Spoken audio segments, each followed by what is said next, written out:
peak of the human development, from savagery or barbarism to civilization, and then from civilization to scientific civilization, and the Enlightenment intellectual being the peak of the whole thing. This is so deeply built into the ideology of intellectuals and of the whole Enlightenment and rationalist view. Even now and again. Even now. Yes, because it's what sustains the Enlightenment view that our civilization is superior to the civilization of our grandfathers and our great-grandfathers, and certainly to that of the Middle Ages, and also to that of all other tribes around the world who have to be educated into our way of seeing things because our way is the best. So this is still the standard ideology of the whole mainstream of Western thought.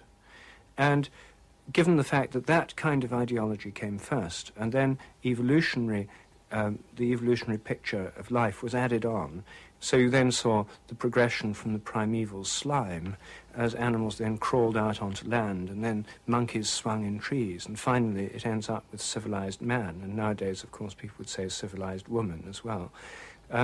This evolutionary progression is so deep-rooted in our ideology that it's extraordinarily difficult. How dangerous is it? Well, I don't think it's... it depends how you take it. If you take it that our civilization has the right to exterminate all other cultures, not through force any longer, because we think of ourselves as civilized, but by exporting our technological industrial system, our educational system, and our scientific worldview, which we've now done to the rest of the world. I mean, as soon as anyone discovers a backward tribe living anywhere, if there are any left, then they'll want to move in, build roads, have development agencies, UNESCO will set up schools and so on, so they can be turned into people just like everyone else, and within 10 years they'll have television. That's what's happening in the world today, and it shows an extraordinary intellectual and cultural imperialism on the part of the technological advanced societies. The very word advanced or developed, you see, implies that they're higher and better. And when extrapolated to the whole of nature, it means we're the most evolved things in nature because we're more conscious, more purposive, and so on. And in fact, all other animals and plants are supposed to be totally unconscious or only the most rudimentary kind of awareness. Only we have this magical self-reflective consciousness. And then, if that's taken to give us the right to exploit the rest of nature, use it as we like, we then have the roots of the ecological crisis. So I would say that this particular way of thinking is extremely deep-seated. It underlies the thinking of a great many evolutionary theorists, including Darwin, and is one of the things that's caused the great problems of the modern world. Will anyone challenge these words of Sheldrake's at the reunion? So far, I have no idea. All I know is that there's bound to be a terrific collision with Stephen Jay Gould. Gould, who doesn't believe for 1 minute in morphogenetic fields. We are still in the stage of circumventory movements. Quiet neighborhood, Hampstead. Friendly people. But what goes on in their mind? A mystery that makes and obeys its own laws, invisible to us? One huge panoptic of continual innovation, as Oliver Sacks says? Or a gigantic computer, of which we only need to discover the basic program, the hardware and the software, as Daniel Dennett suggests. Whatever the reunion brings, the quarrel between Sheldrake and Dennett is inevitable. A reconciliation seems out of the question. £3.5 I'll give you £4. I think Dennett's approach is... it shares this mechanistic obsession of the idea of the machine as the central paradigm. You see, I think the problem of the last 300 years of mechanistic science has to assume that the only valid form of thinking about nature is to use machine metaphors. Previously, you see, people had always used organic metaphors. You used the metaphor of organisms, of animals, of plants, of trees, of people, of families. These are the kinds of metaphor that permeate all traditional thinking. They're the stuff of myth and of poetry. Since the 17th century, there's been an attempt to substitute in rational scientific thinking a single source of metaphor, namely man-made machinery, as the only valid source of thinking about nature. I think it's an intensely anthropocentric thing to do. It takes a particular one aspect of human activity, a very recent one also, and projects this human obsession with machinery onto the whole of nature. So then the question is, are we ourselves machines, and that people were machines but with this rational mind, a God-given rational mind somewhere inside the head that controlled the machinery? Well, this Cartesian dualism has been the dominant model in the West ever since the 17th century.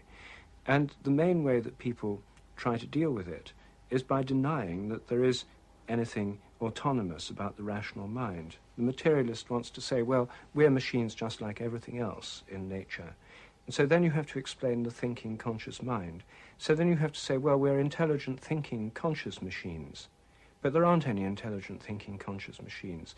So then you have to say, well, then we'll invent them just to prove that we're intelligent, thinking, conscious machines.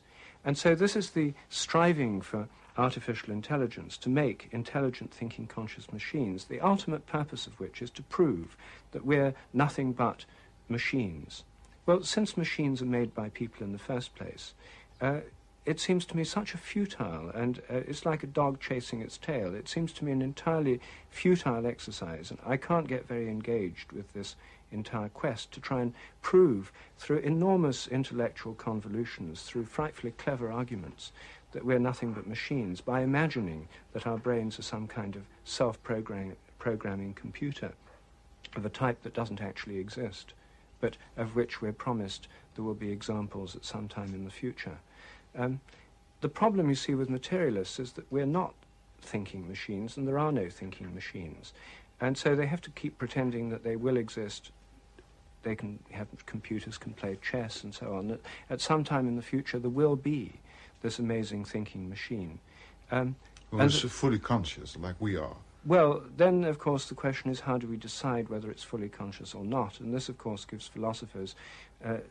I mean, you can write many tons of books on this subject because it's hard to prove that even another person is conscious, let alone a machine. So there's so many philosophical problems here. There's enough mileage in this for philosophers to go on for centuries more arguing about these particular questions. But I just don't think it's a very fruitful or fertile debate. And I think the problem is, you see, that if you say that we're like computers, we're self-programming computers, you've still got the bit that does the programming. There's the computer model is inherently dualistic. The software is like the mind, the hardware is like the brain or the body. And it keeps landing on back in the same old Cartesian dualism in one way or another. I don't see that it takes us beyond it.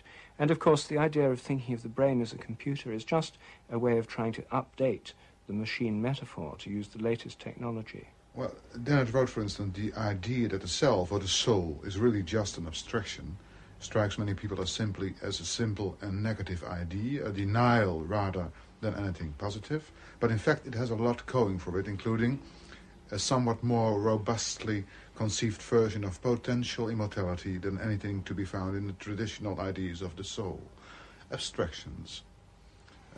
Well, curiously enough, a lot of this computer thinking was started by Alan Turing, the British mathematician during the war. He began to develop these ideas about computing systems, and he laid the foundations of modern computing theory. Now, it's very interesting that Turing was motivated by a desire to prove the immortality of the soul. Turing was homosexual. His dearest friend, when he was at school, died at the age of about 18. And he was obsessed with in what sense his friend could be said to survive the death of the body. And he came to the idea that if the self was nothing but a kind of logical structure of abstractions, of the kind that you can put as a program in a computer, then you can take this program from one computer to another, and this, you can have a kind of immortality of this system of abstractions that's independent of the physical base in which it's realized in the form of computers. So there's a sense in which this dualism of body and soul, or program and